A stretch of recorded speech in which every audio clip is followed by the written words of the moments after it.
চীন যেভাবে আকসাই অঞ্চল দখল করেছিল 1920 সাল, তখনও চীনা মানচিত্রে আকসাই অঞ্চলকে তাদের ভূখণ্ড হিসাবে দেখানো হয়নি, কিন্তু 1950 সালের মধ্যভাগে চীন আকসাই অঞ্চল দখল করে, যার সফল দখলদারিত্ব পাকাপোক্ত হয় 1962 সালে চীন ভারত যুদ্ধে।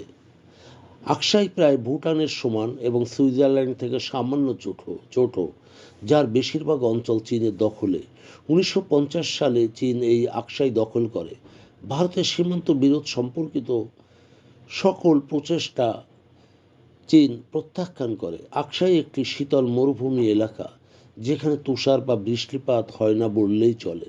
বেশিরভাগ জনবসতিহীন। সেখানে একমাত্র পানির উৎস দুটি নদী ও হ্রদ, যার নাম কারাকাস এবং লোনা হ্রদ। প্রাচীন ও মধ্যযুগীয় সময়ে এটি চীনা সাম্রাজ্যের অংশ ছিল, এটি চীনের দাবি। তবে সে সময় সীমান্ত নিয়ে এত তোড়জোড় ছিল না, ছিল সব কিছু শিথিল পর্যায়ে। এদিকে ভারত এই প্রসঙ্গে তিব্বত চীনের অবৈধ দখল হিসেবে বিবেচিত হবে। তিব্বত ও লাদাখের সাথে ছিল একটি জটিল বাণিজ্যিক ও সাংস্কৃতিক সম্পর্ক, বিশেষ করে মুঘল সাম্রাজ্যের সফলতায় 1960-এর দশকে লাদাখ পর্যন্ত বিস্তৃত ছিল। 1680 সাল লাদাখ ও তিব্বতের শাসকেরা একটি চুক্তি স্বাক্ষর করে, যা এখন লাদাখকে তিব্বতের অবিচ্ছেদ্য অংশ বলে চীনের দাবিকে অস্বীকার করে। ব্রিটিশ শাসনকাল 1842 সালে তিব্বত ও কাশ্মীরের শাসকদের মধ্যে আরেকটি চুক্তি স্বাক্ষরিত হয়, যা নিশ্চিত করে যে লাদাখ কাশ্মীরের অংশ, এর সরকার দ্বারা নিয়ন্ত্রিত। 1834 সালে লাদাখ জয়ী রাজা ছিলেন ডোগরা প্রধান মহারাজা গুলাব সিং। 1846 সালে লাদাখ কাশ্মীর ব্রিটিশের শাসনে আসে এবং তিব্বত লাদাখ সীমান্ত নির্ধারণ করে, যা ভারত উত্তরাধিকার সূত্রে প্রাপ্ত হয়। ভারত স্বাধীনতা আইনের মাধ্যমে নির্ধারিত হয়, যা পাকিস্তান নামে আরেকটি দেশ তৈরি করে।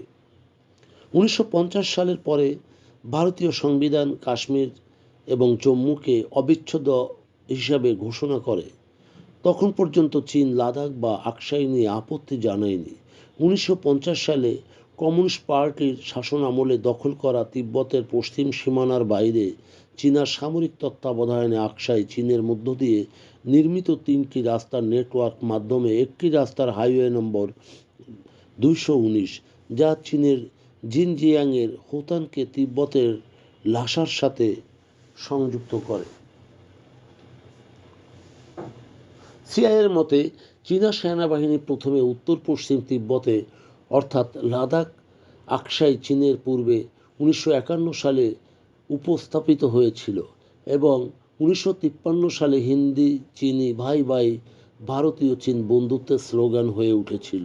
কিন্তু 1959 সালে সেই বন্ধুত্বের মিথ ভেঙে যায় চির ধরে পরস্পর সীমান্তের লোকদের মাঝে। তখন প্রধানমন্ত্রী জওহরলাল নেহেরু কূটনৈতিক প্রচেষ্টায় আকসাই ফেরত চেয়েছিল, কিন্তু চীন তা প্রত্যাখ্যান করে এবং চীন তার দখল অব্যাহত রাখে, যা 1962 সালের যুদ্ধের পর চীন তার অবস্থান পাকাপোক্ত বা শক্তিশালী করে এবং লাদাখে সম্পূর্ণ একতরফাভাবে এলএসি স্থাপন করে, যার মধ্যে রয়েছে বিখ্যাত গালোয়ান উপত্যকা। শুধু তাই নয়, 1960-এর দশকে চীনা নেতৃত্বে আকসাই চীন দখলকে একজন মহান ব্যক্তি চেয়ারম্যান মাও সেতুংয়ের কৌশলগত দৃষ্টিভঙ্গি ছিল একটি উজ্জ্বল পদক্ষেপ এবং তার জন্যে সেখানে তার প্রশংসা করা হয়। আর এইভাবে মধ্য এশিয়ার প্রবেশদ্বার আকসাই আজ চীনের অধীন।